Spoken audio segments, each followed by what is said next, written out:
بسم اللہ الرحمن الرحیم۔ السلام علیکم ویورز، میں امید کرتا ہوں آپ سب لوگ ٹھیک ہوں گے۔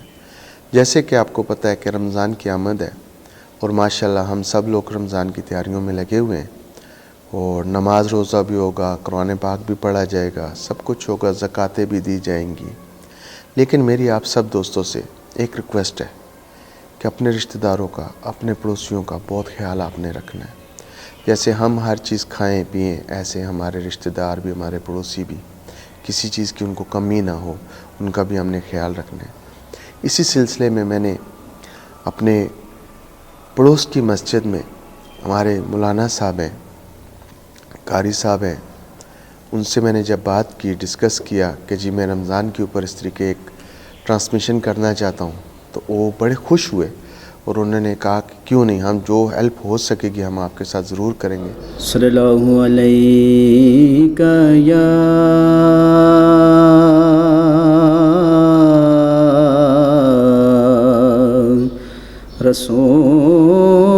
رسول اللہ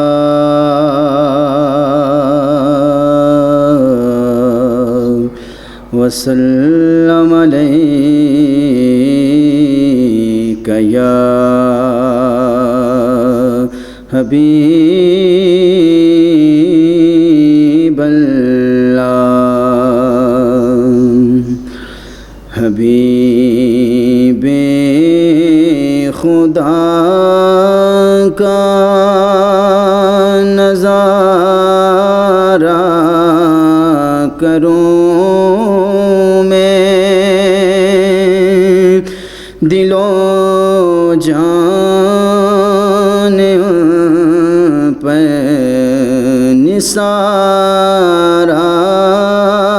کروں میں، حبیب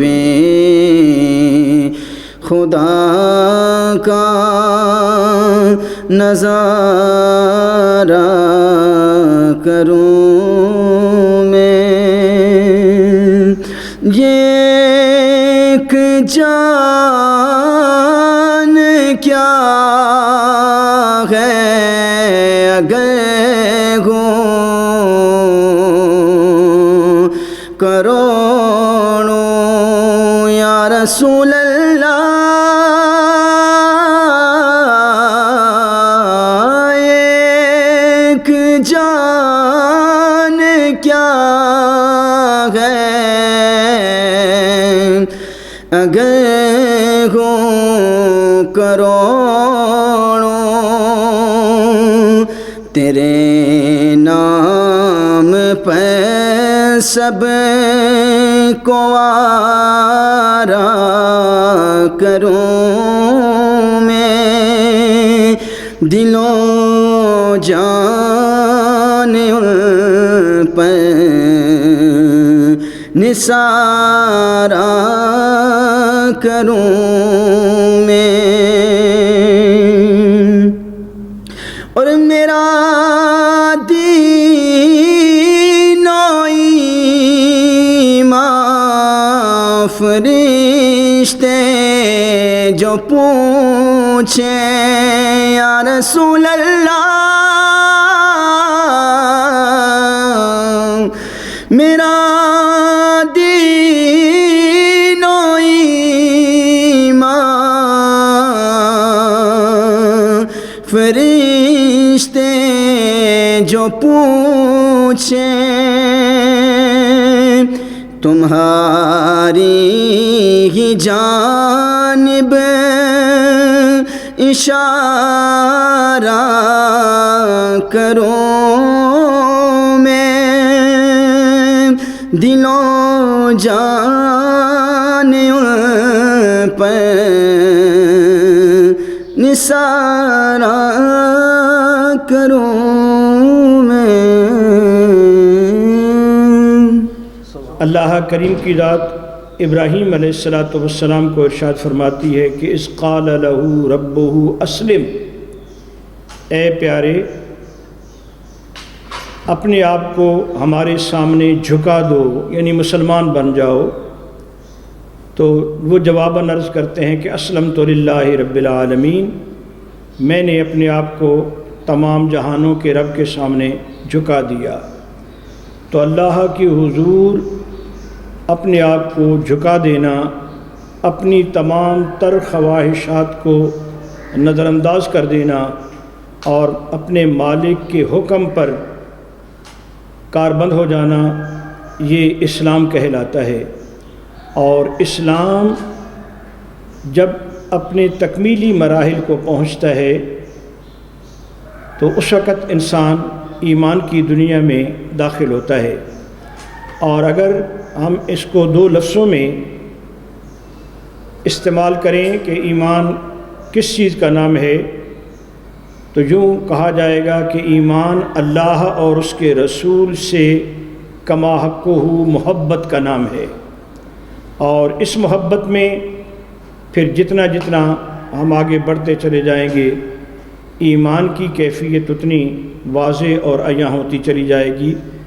گویا یہاں مالک نے آمینو کا لفظ استعمال فرما کر کے اپنے تعلق کا اظہار فرمایا ہے کہ اے وہ لوگوں کہ جو مجھ سے اور میرے محبوب سے اپنا رشتہ محبت استوار کر چکے ہو، سنو کہ کتب علیکم الصیام، ہم نے تم لوگوں پر روزوں کو فرض کیا ہے۔ اور فرضیت کا مقصد پھر ساتھ ہی ارشاد فرمایا کہ لعلکم تتقون، کہ تاکہ تم باطن کے اعتبار سے بھی پاک صاف اور ستھرے ہو سکو۔ قاری صاحب میرا ایک سوال ہے آپ سے کہ رمضان میں ایسے کیا کیا جائے، جیسے کہ زکوٰۃ دینا، کیا رمضان میں ہی زکوٰۃ ضروری ہے یا نارمل دنوں میں بھی آپ دے سکتے ہیں؟ رمضان میں زکوٰۃ کو اہمیت اس لیے دی جاتی ہے کہ رمضان المبارک میں ہر عمل کا اجر اور ثواب جو ہے وہ 70 گنا یا 700 گنا بڑھا دیا جاتا ہے۔ ایون نفل کا اجر و ثواب جو ہے وہ فرض کے برابر اور فرض کا 70 فرائض کے برابر، اور ایک روایت میں ہے کہ 700 کی تعداد میں اس کا اجر بڑھا دیا جاتا ہے۔ بلکہ اللہ رب العزت نے اس کو اس مہینے کے ساتھ مختص نہیں کیا، لیکن دکھاوے کے پہلو جو ہیں وہ بہت دور رس ہیں کہ انسان میرا مشکور رہے گا، میرے نیچے رہے گا، میری بات مانے گا۔ لیکن آپ کا اصل کویسچن جو تھا کہ کیا دکھاوے کے لیے دیتے ہیں، اس کے باوجود کیا وہ اپنوں کو نظر انداز کرتے ہیں یا کہ نہیں کرتے؟ جی بالکل۔ اصل پوائنٹ یہ ہے کہ یہ فرض ہے، اور اس فرض کے لیے اللہ رب العزت کے پیارے حبیب نے جو ارشاد فرمایا کہ تم مسکینوں اور یتیموں کی اس لیے امداد کرو کہ وہ اپنے وقت کو بسر کرتے ہوئے اللہ کی اطاعت کی طرف راغب ہوں۔ اس کو ایک بکری عنایت فرمائی اور فرمایا جا، اللہ تجھے اس میں برکت دے گا۔ برکت ہوتے ہوتے یہاں تک کہ اس کے پاس اتنے ریوڑ ہو گئے کہ وہ مدینہ شہر سے ویرانے کی طرف، جنگل کی طرف آیا، یہاں تک وہاں بھی اسے اتنی، لیکن پھر رحمت عالم صلی اللہ تعالی وسلم نے اسی زکوٰۃ کو اخذ کرنے کے لیے، لینے کے لیے جب اپنا پیغام بھیجا تو اس نے کہا کہ میں اتنے بڑے ریوڑ کی زکوٰۃ کیسے ادا کروں؟ لیکن اسے یہ نہیں پتہ تھا کہ میں نے اللہ کے لیے دینی ہے اور اللہ کے پیارے حبیب کے حکم کے مطابق دینی ہے۔ جب اس نے اپنی آنکھ سے دیکھا کہ میں اتنے مال سے اتنا دوں گا تو میرے لیے کیا ہوگا، تو اس نے انکار کیا۔ رحمت عالم صلی اللہ تعالی وسلم نے اس کے لیے فرمایا کہ اے میرے پیارے صحابہ، سالبہ ہلاک ہو گیا، ایک زکوٰۃ کو نہ دینے کی وجہ سے، اور دوسرا حضور رحمت عالم صلی اللہ تعالی وسلم نے جب اس عورت کی کہ جس کے حضور رحمت عالم صلی اللہ علیہ وسلم کے سامنے اس کا جنازہ لایا گیا، اور اسی ماہ مقدس کے اندر ایک اور عورت رحمت عالم صلی اللہ تعالی وسلم کے سامنے جب اس کا ذکر کیا گیا کہ وہ بہت صدقہ خیرات کرتی ہے، تو حضور رحمت عالم صلی اللہ تعالی وسلم نے فرمایا کہ اس کا روزہ اور زکوٰۃ نہیں قبول، اس لیے کہ اس نے لوگوں کو دکھلاوے کے لیے کیا۔ یہ ماہ مقدس جب آ رہا ہے، ہمارے اوپر سایہ فگن ہو رہا ہے، اس کے انداز کیا ہیں؟ ہم جو عمل کریں گے اس کو خلوص نیت کے ساتھ کریں گے، چاہے وہ زکوٰۃ کا پہلو ہو، نماز کا پہلو ہو، روزے کا پہلو ہو۔ روزہ بھی ہمیں حدیث مبارکہ سے یہ ملتا ہے کہ روزہ ایک اللہ کے لیے مخفی عبادت ہے، لیکن اس میں بھی وہ روزہ ٹوٹ جاتا ہے جب اس طرف جائیں گے۔ لیکن آپ کا کویشچن یہ ہے کہ جب دکھاوا آ جائے تو اس میں نماز ہو، روزہ ہو، حج ہو، زکوٰۃ ہو، اس کی کوئی ویلیو نہیں رہتی۔